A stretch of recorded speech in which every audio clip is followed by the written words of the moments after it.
Next, we're going to do her hands. As you can see, I do have some little bit of detailed fingers and even gave her some, these are supposed to be kind of gnarly fingernails. I kind of want to take these off and give her like some glam nails. Maybe she needs like hot pink fingernails. But this one, we're going to make even gnarlier fingernails.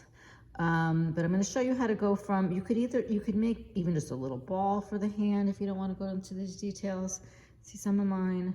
It's really just a hint of a hand.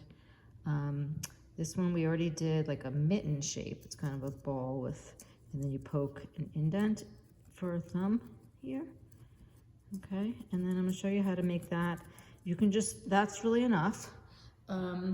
You could even just do that and still add 5 fingernails, but I'm just going to show you how you can sculpt fingers. And what I do, you want to make sure this is, that there's enough wool here and that's firm. Again, you're not going to get these details to show if this is mushy. So make sure you want to build this up a little bit and then firm it down. And then what I do is, so you've already done the thumb. It's basically the same thing. We're going to take the rest of it and just divide it in half. Make a groove. And then at the end, just really, you can make that curved end of the fingertips by going sideways into it like that. So now we have, if you wanted to make like a 3-fingered thing, think like Baby Yoda maybe has a hand like this. Then I go and divide each one of those in half. So make another groove here, and then we can make the pinky smaller, can be shorter. Okay, down here, that's maybe too short, we could build that up. And then between these two, I divide those in half. And you see how right here, I feel like there's an indent there. I'm gonna take a little more green wool. You can always, you know, even after you start, you can still build up a finger here or there. So I'm gonna add a little more wool right there to this pointer finger. And then go over all my indents again. So this was the middle. And then here, and the thumb, and the pinky. And again, these are the kind of hands, if they're like a little lumpy and gnarly, that's what, this one I got all smooth. I actually like this lumpier hand better for the witch. So maybe I should mess this one up a little bit. Okay, and then let's just do some fingernails. Like I said, I could have made these nice. I could have made like pink or red fingernails, like nail polish. We're gonna try to make these look more like crusty old yellowed fingernails. In this one I had used like a bright yellowish orange. I'm gonna use more of a dark gold color. And I may or may not have given you these colors with the witch, but I will start to give these out with the witch, and you should find them with other, if you've gotten a whole semester's worth of stuff, there are colors like this with the turkey. There's a little bit of a gold with the Dracula.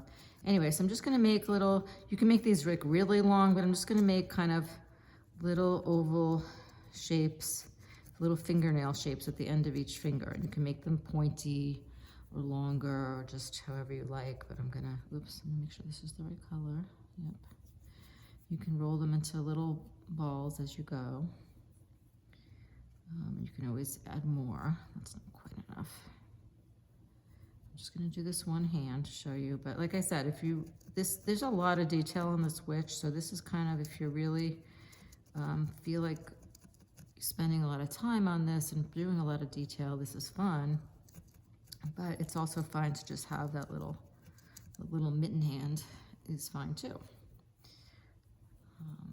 You can decide later, you can do this last. I do find that I don't like to mess up the hair, so I like to, the hair should be one of the last things you do. I'm considering doing the hair before the hat for these videos and doing the hat separately, but we'll talk about that. But I just as a general note, if I have curls like this, I don't want to handle them too much, so I like to leave them for last so that they don't get as matted and messed up. So, but you could always, you know, just be careful and come back and add the fingernails after the witch is done and the hair is done. Okay, so I'm not even being, like you can really go over these and get them very firm and defined. But even just the hint of this yucky fingernail is pretty cool. Like I said, I was challenged to make this witch creepier, and I'm trying my best. It's not my area of expertise, except that I love Halloween, and I usually do like creepier stuff for Halloween, not cute stuff, but in terms of my felting, I usually do work. Anyway, so I can go back and make these just by poking in toward the fingernail color. I can make them pointier, firm them up, but you can see that's add some more detail to it. Like, she's gonna look much better when she has hair. Next video. I don't know how much better though, really.